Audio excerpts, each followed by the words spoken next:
এক রাত্রেই হঠাৎ নারায়ণগঞ্জ থেকে বরিশাল ভোলা শহরটা ঘুরতে চলে এলাম। কেন এলাম, কী কারণে এলাম, তার সবটাই নিয়ে থাকছে আজকের এই ছোট্ট একটা ব্লগ।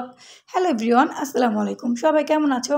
দুপুর 12টা বাজে আমরা খবর পাই আজকে বিকেল 5টা বাজে আমাদের রওনা হতে হইব, যাবো বরিশাল ভোলা। তো বরিশাল তো এর আগেও গেছিলাম। তো এগিয়ে দেখো তোমাদের ভাই আমাকে লঞ্চে ওঠানোর জন্য আমরা আশা করছি। লঞ্চটা ছিল ঠিক 7:30 থেকে 8টার মধ্যে। তো দুপুর 12টা বাজে খবর পাইছি আজকে আমাদের রওনা দিতে হইব। আর আমাদের আজকে নিয়ে গেছিল আমার ননদের হাজব্যান্ড, যেহেতু আমার ডক্টর ননদ, সে থাকে বরিশাল, সে অ্যাকচুয়ালি বরিশাল বলতে কি বরিশাল ভোলা থাকে। তো আমরা এই যাব বলতে বলতে প্রায় 2 মাস একই অবস্থা, যাওয়ার হয় না। হঠাৎ ভাইয়া ফোন দেওয়া বললো যে ভাবি যদি যান আজকের মধ্যে রেডি হইতে হইব। দুপুর 12টার থেকে ফোন দিছে 5টার মধ্যে রেডি হইতে হইব। দেন 5টা বাজে খাওয়া দাওয়া করে আমরা এসে পড়লাম এই তো লঞ্চ ঘাট। লঞ্চটা ছিল প্রায় কয়টা বাজে, 7:30টার মধ্যে হয়তো লঞ্চ ছাড়বো। সেই ক্ষেত্রে একটু তাড়াতাড়ি এসে পড়ছি আমরা। আসলে কথা কি, রাস্তা জ্যাম ছিল না, আর জ্যাম থাকলে তো ভাই কথাই ছিল না, লঞ্চ আর ধরা লাগতো না।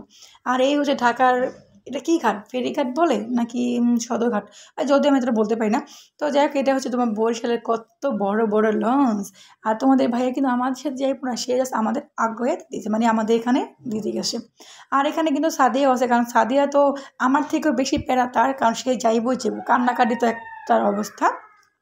আর তোমাদের ভাইয়া ভাই প্রথমবার যাচ্ছে মেয়েকে কোথাও পাঠাইতেছে, তা আবার সেই নিজে না যায়।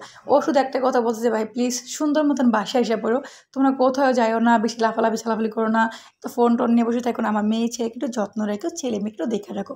কারণ তোমাদের আমি সবসময় একটা কথা বলি, আমি যেখানে যাই না কেন আমার ছেলে মেয়ে দুটাকে টেক কেয়ার তার বাবাই করে, আমি তেমন একটা পারিও না প্লাস করিও না। আর দেখো তোমাদের ভাই চলে গেছে অলরেডি, কিছুক্ষণের মধ্যে কিন্তু লঞ্চটা ছাড়বো। এই মধ্যে আমাদের খাওয়া দাওয়া শুরু, অনেক অনেক কিছু খাওয়া হয়েছে, ঝালমুড়ি, চানাচুর, বুট, তারপরে হচ্ছে চিপস, কোক, আইসক্রিম, এভরিথিং সব কিছু। আর এই বরিশাল লঞ্চে কিন্তু ছিল অবশ্যই বড় বড় একটা দোকান, যে দোকানে কিন্তু ফ্রিজও ছিল, ঠান্ডা ঠান্ডা কোক খাইতে পারছি ভাই, আসল কথা এটা। আর তোমাদের ভাই এই মধ্যে চলে গেছে, খুবই সুন্দর মিষ্টি একটা চাট দেখলাম আমি। ইতিমধ্যে কিন্তু আমি আমার এই চাঁদের ছোট্ট একটা ব্লগ, ছোট্ট একটা রিলস শেয়ার করছিলাম, আর তোমরা অনেক অনেক সেটা সাপোর্ট করছিলাম। দেন রাত্রে ঠিক 10:30টার মধ্যে আমরা খেলাম রাত্রে খাবার। আর আমি তো দুপুরবেলা যেগুলো রান্না করছিলাম সেটা বেশি করে রান্না করছিলাম, রাতের জন্য নিয়ে আসছিলাম। আর ছিল রুই মাছ, তারপর হচ্ছে মুরগি মাংস, ডাল ভাত, এই জাস্ট। আর দেন তারপর খেলাম একটু গরম গরম কফি। ভাই শুধু এটা কফি না, এটা ছিল একটা হরলিক্স টাইপের, কোনো কফি চার কোনো ফ্লেভারে, শুধু একটু হরলিক্স, একটু এরকম একটা আসছিলো। আর খুবই সুন্দর একটা বাতাস, সুন্দর একটা সময়। এইটা আমি মেয়ে ঘুমাইছে, যার কারণে ভাবলাম কয়েকটা ছবি টবি তুলি, প্লাস কয়েকটা রিলস টিলস বানাই। যদি কোথায় যাই, যদি ছবি ভিডিও না খুঁজলে আমাদের স্মৃতি কী রইলো যে আমরা এখানটায় গেছিলাম। এই কথা কিন্তু আমার না, এটা আমার একটা ছোট্ট ফ্রেন্ডের কথা। সেই ফ্রেন্ডটা হচ্ছে আমার প্রায় অনেক অনেক ছোটো। সে একদিন আমাকে বলতেছে যদি কোথাও যাই, ঘুরতে যাই, যদি শপিং, যেখানে না যদি ফটো না তুলি, ভিডিও না করি, আমাদের প্রমাণ কী রইলো, স্মৃতি কী রইলো যে আমরা এখানটায় গেছিলাম। দেন ওর এই কথা কিন্তু আমি ফলো করি। দেন খুবই সুন্দর একটা বাতাস। আর এই তো বলতে বলতে সারা রাতটা যে কীভাবে পার করলাম বুঝতেই পারলাম না। সকাল এখন প্রায় 5টা বাজে, 5টা 4 হচ্ছে লঞ্চটা ভিড় ছিল, লঞ্চ ঘাটে কিন্তু আসে পড়ছে। খুবই সুন্দর একটা ওয়েদার, খুবই সুন্দর একটা সময়। মাশাল্লাহ মাশাল্লাহ, আমরা তো অনেক কিছু মিস করি।